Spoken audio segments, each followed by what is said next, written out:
حضرت سیدنا صدیق اکبر رضی اللہ تعالیٰ عنہ نے ایک دن ایک چڑیا کو دیکھا کہ وہ درخت پر بیٹھی ہوئی تھی، تو آپ نے فتنفس الصعداء، آپ نے بڑی لمبی سانس کھینچی۔ یہ ان لوگوں کے لیے ہے کہ جو غلط لوگوں کے ساتھ کھڑے ہیں، پھر غلط ظلم کرتے ہیں، پھر حکمرانوں ہی کرتے ہیں، پھر حکمرانوں کے کاسہ لیس بھی ہیں اور ان کی غلط باتوں کی تائید بھی کرتے ہیں، یہاں تک کہ وہ اسلام کے خلاف بھی اگر کوئی بات کر دیں تو پھر بھی اس کی وہ تعویلیں کرتے ہیں اور کہتے ہیں نہیں انہوں نے تو کچھ بھی نہیں کیا، وہ تو بڑے عاشق رسول ہیں۔ تو یہ ان بدبختوں کے لیے ہے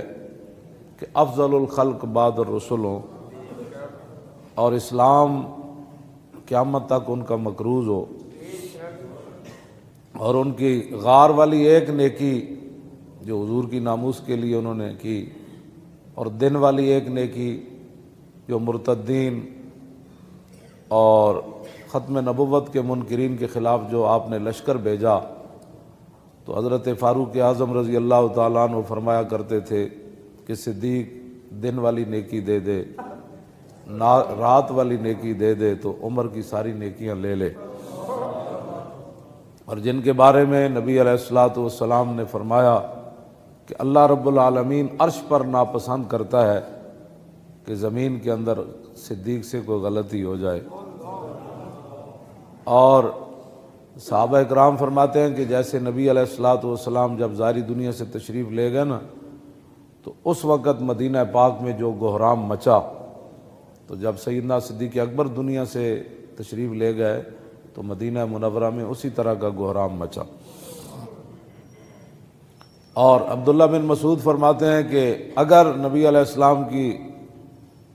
ظاہری حیات کے بعد آپ جب دنیا سے تشریف لے گئے، اگر صدیق نہ ہوتے تو ہم میں سے کوئی بھی نہیں بچ سکتا تھا۔ اتنی شانیں وہ تو نہیں، وہ تو حضرت عمر کی اتنے نیکیاں جتنے ستارے آسمان کے، تو حضرت عمر کہتے ہیں کہ میں صدیق کی ایک نیکی مجھے مل جائے میں ساری دینے کے لیے تیار ہوں۔ یہ ساری شانوں کے باوجود اور جو آپ نے تنخواہ لی 2.25 سال 2 سال 2 مہینے کچھ دن جو آپ نے تنخواہ لی، وہ تنخواہ بھی واپس کر دی آپ نے، یعنی سرکاری مال بھی نہیں لیا۔ اور جب وہ سارا مال واپس، وہ اونٹنی بھی چلی گئی۔ اب اتنے بڑے آدمی ہوں، اتنی بڑی شانوں کے مالک ہوں، اور ان کے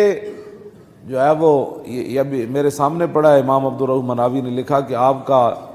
جگر جو ہے وہ کلیجہ وہ جل گیا تھا، مشویتن وہ بھونا ہوا بو آتی تھی آپ کے منہ سے، اور اتنا آپ کو خوف خدا بھی تھا اور حضور کی امت کا بوجھ بھی تھا، اور پھر حضور کی تشریف آوری کے بعد امت کو بالکل سر منہ ادھر ہونے سے سیدھا رکھ کے آگے حضرت عمر کے حوالے کرنا تھا، تو آپ کو اتنا خوف خدا تھا اور حضور کی امت کا اتنا درد تھا، اور دین کا اور حضور کی ختم نبوت کا، ناموس رسالت کا۔ جو رات آپ سوتے تھے تو صحابہ کہتے ہیں جب آپ کا وصال ہو گیا تو پھر جب ہم نے وہ جگہ دیکھی جس چارپائی پر وہ سوتے تھے تو اوپر والی چھت بھی سیاہ ہو چکی تھی۔ اتنے آپ درد سے سانس لیتے تھے رات کے وقت کہ میں نے حضور کی امت کو کس راستے پر جو ہے وہ کیسے چلا کر حق پر پھو توڑ لے جانا ہے، اور منکرین ختم نبوت کا کیسے کلا کما کرنا ہے، اور مرتدین کو کیسے راہ راست پر لانا ہے، مانعین زکوٰۃ کو کیسے سیدھا کرنا ہے۔ اور صحابہ کی جو حالت سرمے جیسی ہو گئی، اور صحابہ گلیوں میں پھرتے تھے کہ آپ نے یہاں رسول اللہ تو نہیں دیکھے، یہ حالت ہو گئی۔ تو اس ساری حالت کو سمیٹ کر پھر اسی راستے کے اوپر گامزن کرنا، اور پھر کیسر و کسرا کے دروازوں کی طرف حضور کے غلاموں کو روانہ کرنا اور اسلام کو اوپر لانا۔ اور یہ جن لوگوں کے یعنی رات یہ صورتحال ہے، اور دن کے وقت جو ہے وہ جو کھانا ہے وہ مدینہ منورہ کے ایک عام صحابی، جو عام صحابہ عام تو نہیں ہے، مراد یہ ہے کہ کھانے پینے کے لحاظ سے ان کا جو ذرائع آمدن تھے اتنی تنخواہ لینی، اور پھر اپنی بیوی کو کہنا کہ بھائی آج مجھے ایک میٹھے کا دل کر رہا ہے ایک دن، تو انہوں نے کہا کہ اتنے پیسے تو نہیں ہمیں ملتے تنخواہ سے کہ جس سے آپ کے لیے میٹھا بھی پکایا جائے۔ سنتے ہیں آپ، یہ اسلام ہے۔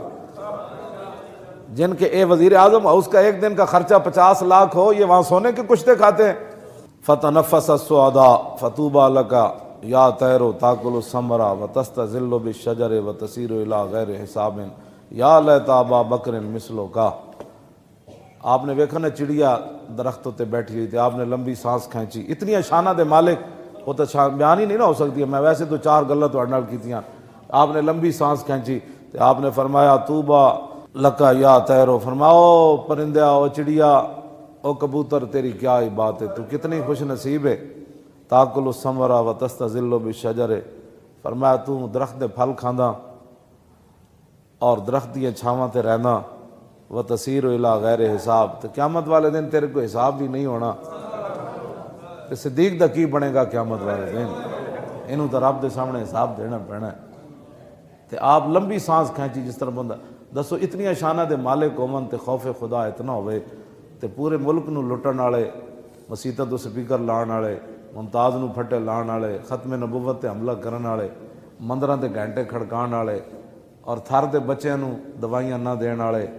تے ملک لٹن والے، انہاں دا کی بنے گا دنیا آخرت وچ؟ انہاں جدوں اور پھر انہاں دا کی بنے گا؟ تے جڑے انہاں دے نال ظالماں دے کھڑے نے انہاں دا کی بنے گا؟ واپس آؤ حضور دے دین دی طرف، ہاں جی واپس آؤ رسول اللہ دے دین دی طرف۔ ہن سونا نہیں، ہن جاگ کے رہنا ہے۔ نگھی چادر تان کے سو گئے، ہن تسی تے نہیں نہ سونا، ہاں نگھی چادر تان کے سو گئے، مالک چور پچھان کے سو گئے۔ لٹن والیاں رج کے لٹیا، جاگن والے جان کے سو گئے۔ ہن نہیں سونا، حضور دا دین لیاؤ۔ کیوں جی؟ ہاں توجہ جی، او توجہ بھائی، انشاءاللہ جدو تسی حضور دے دین دی طرف چل پاؤ گے نا، ایک قرآن دا وعدہ ہے، نص ہے قرآن دی، والذین جاہدوا فینا لنہدینہم سبلنا وان اللہ لمع المحسنین۔ فرمایا جو لوگ ہمارے راستے میں چلنا چاہتے ہیں، محنت کرتے ہیں ہمارے، والذین جاہدوا فینا، ہمارے لیے محنتیں کرتے ہیں، لنہدینہم سبلنا، تو میرے حبیب انہوں نے دس دے وہ میں اتنا کریم ہاں کہ انہاں واسطے کئی راستے کھول دیاں گا، کئی راستے انہاں واسطے میں ہموار کر دیاں گا۔ چلن صرف اے، ہاں جاہدو دا مطلب ہے محنت، صرف اے پہلے محنت اے کرن،